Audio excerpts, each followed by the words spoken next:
Mesdames, Mesdemoiselles, Messieurs, encore une fois, bonjour. Au micro, Jacques Roger.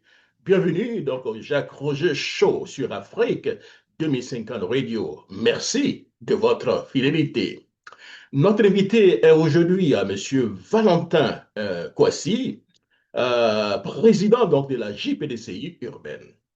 Dans un contexte où le PDCI traverse une période de forte tension interne, il lance donc un appel à un retour aux valeurs qui ont fait la force du parti depuis sa création, le dialogue, la paix, la discipline et le rassemblement. Nous évoquerons également les activités de la JPDCI prévues pour le 1er août 2026 ainsi que le rôle de la jeunesse dans les défis politiques à venir. Bonjour, Monsieur le Président. Merci donc d'avoir accepté notre invitation. Ça va très bien. Merci, M. Jacques Roger. Merci de me permettre d'intervenir sur votre plateau pour me prononcer sur l'actualité du parti et sur la vie de notre parti politique, le PDC-RDA. Merci beaucoup. Avant de commencer mon émission, comment vous vous sentez? Comment ça fait aujourd'hui d'être à Abidjan? Est-ce que vous êtes en sécurité?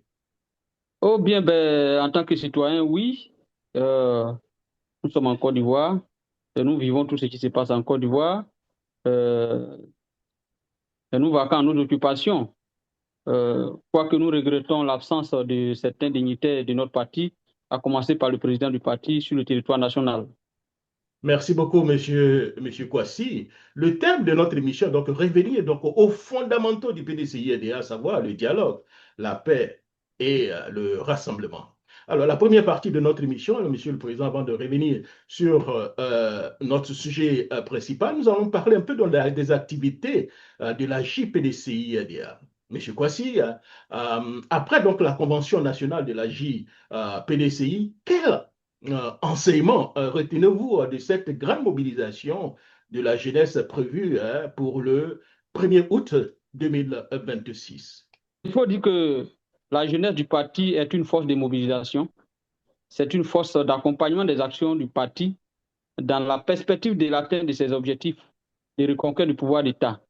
Et donc, dans ce sens-là, nous avons établi un plan d'action pour l'année 2026 et dans lequel plan nous avons une grande activité, une sorte d'université d'été pour la jeunesse urbaine que nous avons dénommée la Convention nationale de la JPDCI urbaine, au cours de laquelle il y aura des panels, des ateliers et des séances de formation sur la stratégie de mobilisation pour l'atteinte des objectifs, comme je le disais tantôt. Donc, nous l'avons programmé et nous l'avons soumis à la direction du parti qui, en séance du secrétariat exécutif, l'a adopté et nous l'avons programmé pour le 1er août, mais la direction nous a saisi à l'effet de reporter cette journée eu égard à la cérémonie d'hommage au président Henri Konan Bédié, donc à la cérémonie commémorative des trois ans de la disparition du président Henri Konan Bédié le 1er août. Et donc, nous l'avons reprogrammé pour le 12 septembre. Et au cours de cette activité, la jeunesse va faire peaufiner son plan d'action, de mobilisation et de restructuration sur le terrain. Alors, il y a cette question qui me taraude l'esprit depuis longtemps que je vais vous quand même la poser. On parle de la jeunesse de PDCI EDA. Je sais que dans votre parti politique, même quand on a 60 ans, on est encore jeune. Mais quand on parle de jeunesse du PDCI EDA, généralement, certaines personnes se disent que c'est des gens de moins de 30 ans. Mais vous avez déjà dépassé la trentaine et vous êtes toujours président de la JPDCI urbaine. Pourquoi? Malheureusement, c'est regrettable parce que, il faut le dire, nous avons été élus en 2018. Si, en se faisant élu en 2018, on nous avait posé la question de savoir quel temps feriez-vous à la tête de la jeunesse, on n'aurait pas imaginé qu'on pourrait faire plus de 10 ans là. Et donc, cela ne dépend pas de nous. Mais vous voyez, si vous prenez la chronologie des anciens présidents, et même dans toute la Côte d'Ivoire, comment les présidents de jeunesse viennent et partent, vous allez voir que nous ne sommes pas un cas exceptionnel. Vous avez le premier président de la JPDCI a été élu au congrès de la jeunesse de 1991, 791, et Son remplacement est intervenu après le congrès de 2002, donc au congrès de la JPDC de 2003.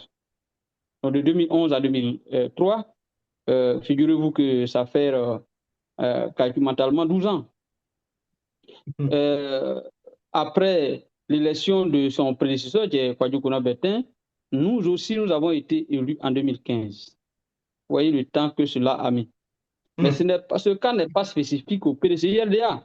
Parce que quand vous prenez le FPI, notre grand frère Konaté Navigué a été élu en 2001 et ce n'est qu'en 2018 qu'on l'a remplacé, qu'il y a eu le congrès de sa succession. Vous voyez que cela a duré plus de 12 ans. Vous prenez au RDR notre ami Dassansan, notre grand frère Dassansan, qui a été élu en 2014. Ce n'est qu'en 2023, donc 9 ans pratiquement également, qu'il a été remplacé. Or, vous prenez tous les partis politiques, il est dit clairement que le mandat des leaders de jeunesse dure 3 ans. Lorsqu'on fait la mise en place, vous venez dans les règles avec votre âge, de très bas âge, vous êtes élu dans les conditions prescrites, mais vous durez là contre votre volonté avec les agendas des partis politiques de nos directions qui font que vous perdurez. Et après, vous-même, vous avez envie de partir, mais ça ne dépend pas de votre volonté. Donc, voilà. Vous avez envie de partir, c'est ça, pour le moment? Mais bien entendu, j'ai vu certains jeunes qui ont été élus, même qui ont été sous, j'allais dire, sous mon encadrement de d'autres partis politiques lorsqu'on était dans la jeunesse de la coalition de la jeunesse de l'opposition, qui aujourd'hui sont passés à autre étape. Il y a d'autres personnes qui sont là, mais nous sommes encore là, attendant toujours le congrès, voilà. Donc c'est pour cela que ça me fait rigoler souvent quand je vois des jeunes du parti qui s'exhibent pensant que Valentin Kouassi a envie de s'éterniser. Ça ne m'intéresse pas de m'éterniser. Là, quand on vient en politique, on vient pour être, pour progresser, pour évoluer. Il ne va pas venir s'éterniser, stationner à la tête de la jeunesse du parti. Voilà. Le PDCI traverse quand même des moments un peu, on peut parler de turbulence. Quel est le rôle de la jeunesse du PDCI? Disons, quel rôle la jeunesse du PDCI entend-elle jouer dans les mois, ou bien dans les jours, dans les semaines à venir, hein, et aussi pour préparer les prochaines séances politiques? Bien, il faut dire que je vous disais tantôt que le rôle de la jeunesse, c'est d'accompagner le parti, c'est de mobiliser. Mais aussi, il arrive aussi que la jeunesse est une structure de révolution positive hein, à l'intérieur des organisations, des partis politiques. C'est pour cela que parfois, il nous arrive en tant que leader de jeunesse de prendre des positions qui ne sont pas toujours appréciées. Hein. Par exemple, par certains des responsables, parce que la jeunesse est idéaliste. De par nature, la jeunesse est idéaliste. Et lorsque nous voyons qu'il y a des choses qui ne vont pas dans le sens d'atteindre les objectifs, parce qu'il y a des conflits de positionnement, des conflits de personnes, nous ne pouvons pas toujours nous aligner à cela. Et puis, on prend des positions qui parfois sont incompréhensibles. Mais nous avons aussi un rôle de rapprochement. Hein. Parfois, si vous prenez le cas de notre grand frère Kwadwo Konabertin, Kakabe, il a été un réconciliateur, j'allais dire parfois fin de certains cadres qui étaient en rupture de banc avec le président Nicolas Bédier. Je ne vais pas citer des gens ici, mais on peut citer même le ministre Niamien Yao, lorsque, après sa sanction, il a dit tout dernièrement, mais à son retour, celui qui l'a accompagné sur le président Nicolas Bédier, c'est le président Kwadwo Konabertin. Mais Seriko Sorogourou et tout ça là, j'en passe. Il a joué ce rôle. Nous, à notre temps, nous avions tant bien que mal essayé d'être dans la continuité. On a joué des rôles parfois auprès du président Nicolas Bédier, mais aujourd'hui, la situation n'est pas aisée parce qu'on soupçonne tout le monde de tout et de rien. Voilà. Alors qu'en tant que leader de jeunesse, nous ne devons pas être là tout le temps à être comme des griots. Oui, il faut soutenir la direction du parti, il faut soutenir le président, mais parfois aussi, il faut faire en sorte que le parti ne s'impose pas. Et donc, vous estimez que vous êtes soupçonné? Devons... Vous estimez aujourd'hui que vous êtes soupçonné? Si oui, de quoi? Pourquoi? Donc, nous sommes tous témoins des derniers événements au sein du parti. Lorsque vous voyez pertinemment, au regard du peu d'expérience que nous avons, chaque mois, chaque 2 mois, vous sortez de la Côte d'Ivoire, vous partez à des formations, vous voyez comment les crises secouent les partis politiques et comment les partis politiques réussissent à résoudre ces crises-là. On essaie de tant bien que mal de se prononcer pour essayer de donner de la voix pour que le parti puisse vraiment peut-être prendre en compte quelques éléments et avancer. Mais ça, ce n'est pas du tout aisé pour nous. Tu es attaqué. Il faut dire qu'au temps du président Henri Konan Bédié, il y a eu des moments où nous avons donné des positions qui n'étaient pas forcément la position de la direction, la position du président Henri Konan Bédié. Il nous a écoutés, on nous a écoutés. Parfois, on a pris quelques éléments importants pour permettre au parti d'aller de l'avant. Vous voyez, le dernier bureau politique du président Henri Konan Bédié, le tout dernier qui a eu lieu le 22 septembre 2002, lequel bureau politique a convoqué le congrès extraordinaire de mars 2023. À ce bureau politique-là, nous avons fait un mémo que le président Henri Konan Bédié s'est prononcé dessus pendant son discours d'orientation lors du bureau politique et a félicité, a remercié la jeunesse urbaine pour ses propositions. Donc, on ne devait pas être là que faire des déclarations ou bien... nous sommes toujours déjà à la disposition du président, à la disposition du parti. Parfois, on a l'impression que vous êtes nostalgique un peu du temps de M. Henri Konan Bédié. Est-ce qu'aujourd'hui, vous avez l'impression que cette nouvelle équipe ne vous écoute pas suffisamment? Oh, non, je ne vais pas juger cette nouvelle équipe sous cet angle-là, mais je vais dire, lorsque on a du vécu, on cite aussi au moins ce qui a été bon. Et ce qui a été bon qui doit être pris en compte et puis être implémenté. Voilà, c'est ce que je vais dire. Il faut dire que la situation est difficile. La situation est difficile puisque depuis l'élection du président, le président Cheikh Tidiane Thiam, il fait l'objet d'attaques et lui-même n'est pas sur le territoire national. Quand vous êtes dans une telle disposition, dans une telle condition, vous savez que ce n'est pas du tout facile. Donc, il faut relativiser les choses. Mais ce que j'ai dit, c'est que il faut qu'on en tienne compte, il faut qu'on pense que la jeunesse est capable. Mais justement, M. Kouassi, vous avez dit quelque chose que le président de votre parti fait l'objet d'attaques. Justement, comment vivez-vous cela et qu'est-ce qui se passe et que fait le président de la JPDCI urbaine pour aider à trouver donc des solutions? Chaque fois que nous avons l'occasion de parler à nos dirigeants, à nos cadres, nous leur faisons part de nos idées. Voilà, on ne va pas tout le temps venir sur la place publique pour dire voilà ce que nous avons fait, voilà ce que nous avons dit, mais nous sommes des leaders d'opinion, quoique nous soyons des responsables de jeunesse des partis politiques. Nous sommes aussi des leaders d'opinion à l'intérieur du parti que nous avons en charge sa jeunesse. Donc, nous faisons des propositions. Nous faisons des propositions et je regrette amèrement parfois ces attaques en règle entre nous sur les réseaux sociaux et surtout vis-à-vis des cadres qui parfois peuvent peuvent emprunter des voies qui ne sont pas souhaitées. Il faut utiliser l'âme du parti qui est le dialogue. Alors, dans ces conditions, avant que vous nous détailliez un peu votre point de vue, on va revenir directement un peu sur ce que le thème de notre émission est revenu donc aux fondamentaux du PDCI-EDA. Pourquoi estimez-vous qu'il est donc aujourd'hui urgent de revenir aux valeurs fondatrices du PDCI-EDA, le dialogue, la paix et le rassemblement?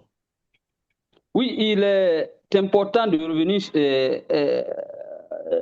sur ces valeurs-là parce que ce sont ces valeurs-là qui ont permis au PDCI-EDA d'avoir cette longévité dont nous nous réjouissons. Voilà, en s'attaquant, en coulant au pilori, tous ceux qui élèvent la voix des voix contraires, je ne crois pas que ça puisse permettre au parti de consolider l'union, l'unité pour aller de l'avant. le PDCI a 80 ans. Pendant ces 80 ans, il y a eu des divergences.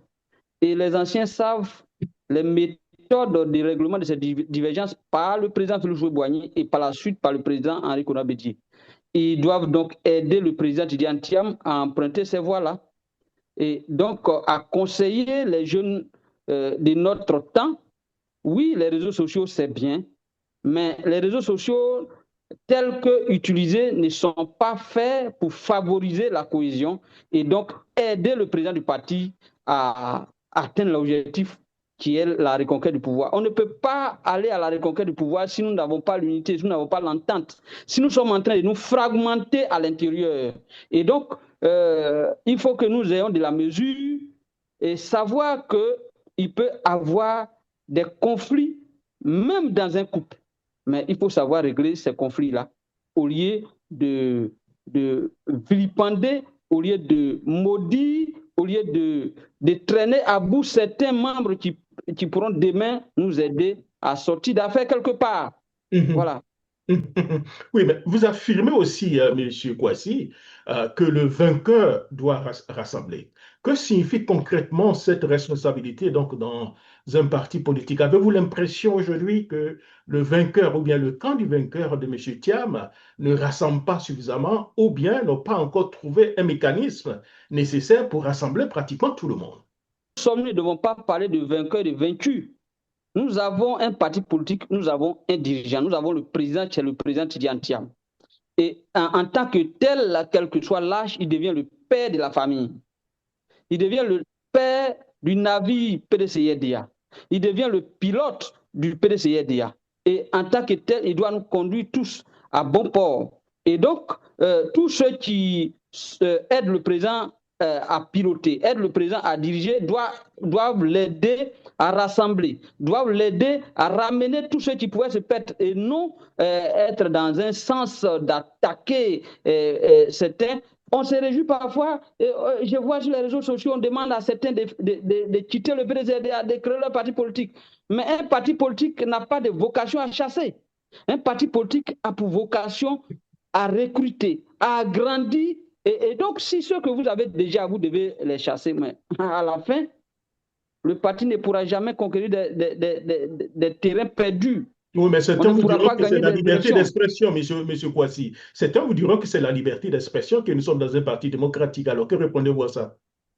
Oui, mais c'est la liberté d'expression, mais elle ne nous emmène pas à utiliser cette liberté contre l'unité du parti, contre la cohésion du parti, qui nous empêchera certainement, au bout du compte, à ne pas atteindre le résultat escompté.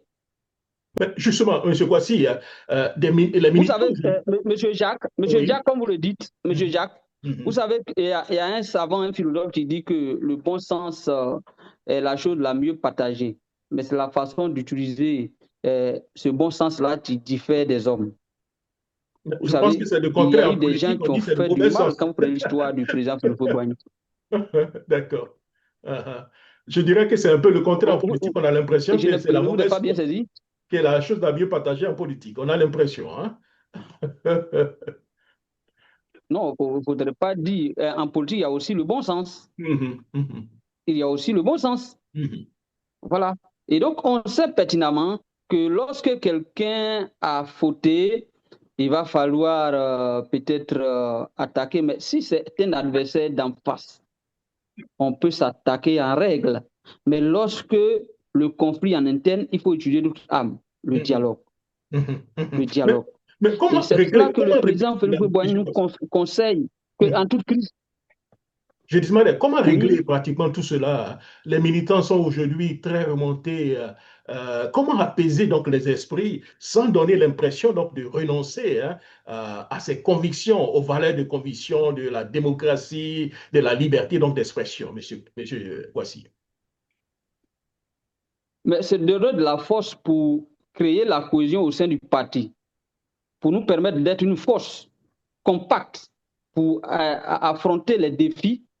Ce n'est pas une faiblesse, M. Jacques. Ça ne saurait du tout être une faiblesse. Alors là, c'est une force.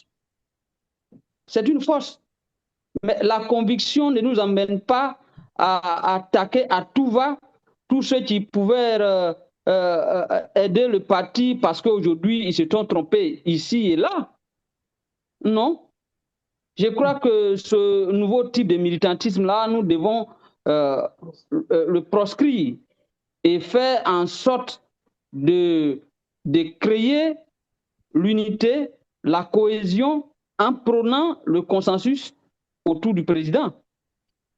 On ne rend pas du tout service au président du parti en attaquant certains cas de renom parce qu'aujourd'hui, ils ont eu à exprimer une position contraire. Alors, tout à l'heure, vous aviez dit... Oui, je crois que je vous suis, je sais que ça va fâcher. Ça va fâcher, mais j'aime vous bien voyez, la franchise, hein? J'aime bien la franchise. Voilà, c'est ça, j'aime bien. On a insulté. Mais voici au niveau où nous sommes. Aujourd'hui, où nous sommes, tout le monde craint. J'ai pris le bon Dieu que quelque chose de grave n'arrive pas. J'ai pris aussi que ceux qui sont fâchés, qui ont pris ces positions-là, aujourd'hui puissent avoir du retour et pour pouvoir peut-être changer de position pour permettre au parti de se retrouver. Mais en même temps aussi en notre sein, au sein du parti, il faut dire aux uns aux autres de chercher à changer nos méthodes. Oui, mais M. Kwasi, laissez-moi vous poser cette question. Hein. Vous parlez des autres, je comprends parfaitement bien. Mais le président du parti a été élu à 99,77%. Et jusqu'à preuve de contraire, je vois c'est 0,3% de personnes qui semblent ne pas du tout apprécier un peu cela et qui sont actuellement en train donc d'attaquer le parti en justice. Est-ce qu'aujourd'hui on peut reprocher à un jeune hein, donc de défendre son parti, son présent en étant sur les réseaux sociaux, parfois même avec un peu l'excès des ailes comme vous êtes en train de le décrire? Comme le berger, lorsqu'il suit son troupeau et que nous avons peut-être 1000 troupeaux, quand un troupeau se perd là, le berger laisse les 1000 pour aller chercher le seul troupeau qui s'est égaré pour le ramener. C'est à cela 3%, 0,3%, mais on peut perdre une élection avec une seule voix. On peut perdre une élection avec une seule voix. Et donc les 0,3% là, oui, en termes de pourcentage, ça peut paraître faible, petit, mais c'est des nombres. Mais quand on perd un cadre, c'est au moins une famille qu'on perd, c'est un village qu'on perd, et parfois même c'est un département qu'on perd. C'est même au-delà même une région. Suivez-moi, on a des zones en Côte d'Ivoire que le PDCI maîtrisait, où on avait tous les élus. Mais depuis 2018, que nous avons perdu certains cadres, ces zones-là, on n'a plus d'élus. Tirons les leçons. Tirons les leçons. Voilà. Je comprends parfaitement. Alors, quel message adressez-vous aux militants qui se sentent aujourd'hui blessés, incompris ou marginalisés? Vous parlez de ceux qui se... Non, mais j'ai lancé le message tout à l'heure à l'endroit de certains cadres qui se sont sentis vraiment vexés à avoir de la retenue et peut-être avoir un retour pour pouvoir favoriser la cohésion du parti. Mais en même temps que je lance ce message, je lance aussi le message auprès de nos activistes. Nos adversaires ne sont pas en interne. Nos adversaires ne sont pas en interne. En interne, comme dans toute famille, il peut y avoir toujours des crises. Même dans un couple, il y a des conflits. Mais si ces conflits doivent nous amener à nous entredéchirer, mais la famille va se détruire. La famille va se détruire. Alors, merci beaucoup. Il faut que nous ayons de la retenue. Il faut que nous ayons des démarches à permettre au parti de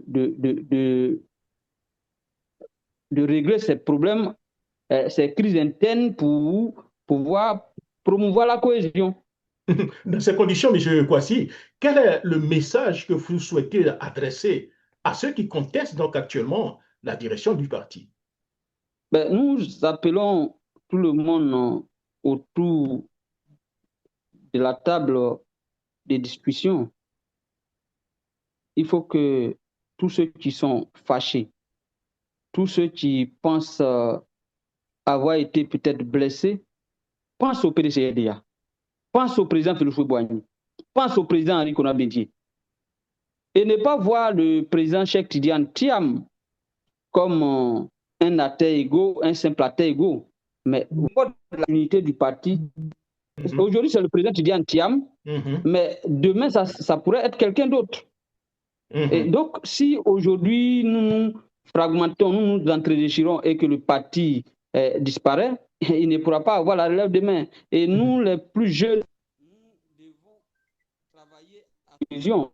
Et donc, j'appelle tous les cadres à s'unir autour du président du parti pour permettre au PDCIDA de pouvoir aller de l'avant. Alors, pensez-vous qu'un dialogue sincère est encore possible entre toutes les sensibilités au PDCIDA? Mais pourquoi pas? Le PDCI est un parti de dialogue. Moi, je ne prends pas l'apocalypse. Je pense que tout est encore possible. Tout est encore possible. Je lance un message à l'endroit de tous ceux qui sont frustrés.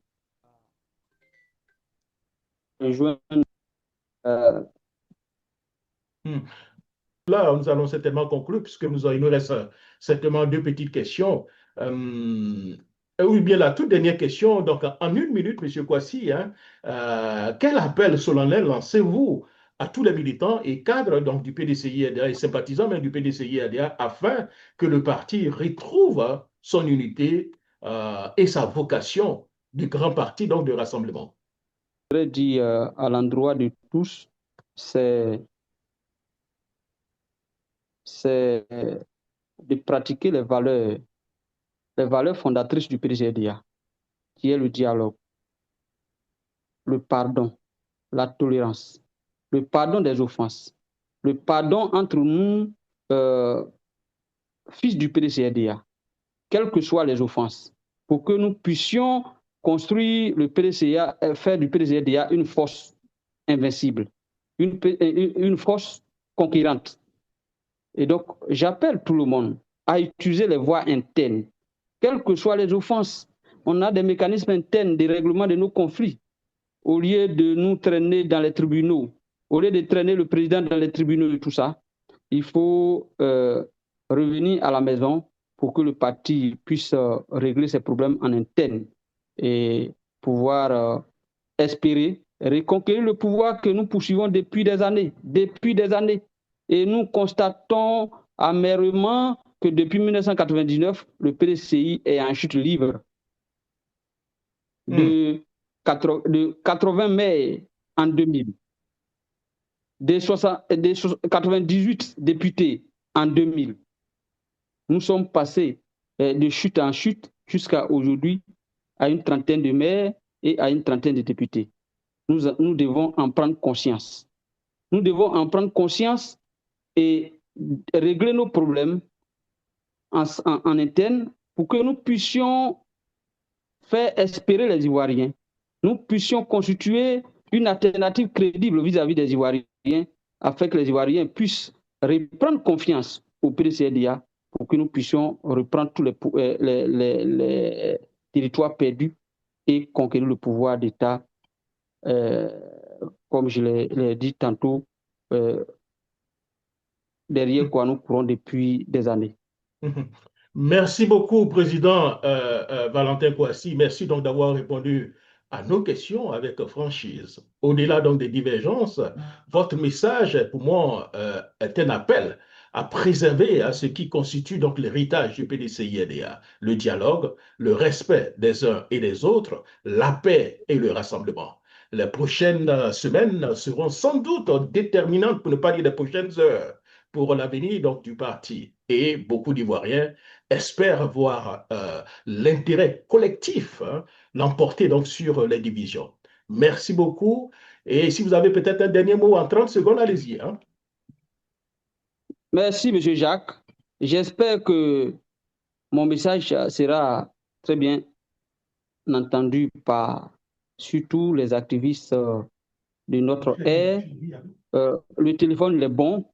Les réseaux sociaux, c'est bon.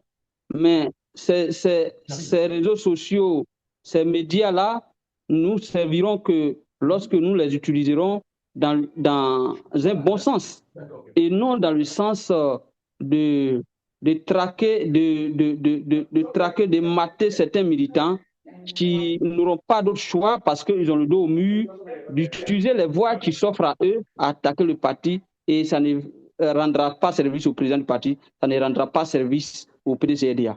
Voici mon mot de fin. Je pense que ce message, je crois, ça va faire beaucoup de vagues, beaucoup de polémiques, mais il faut que les gens comprennent que la force du PDCDA se trouve dans le dialogue, dans la tolérance des offenses. Merci. Merci beaucoup, cher ami, et surtout, portez-vous bien.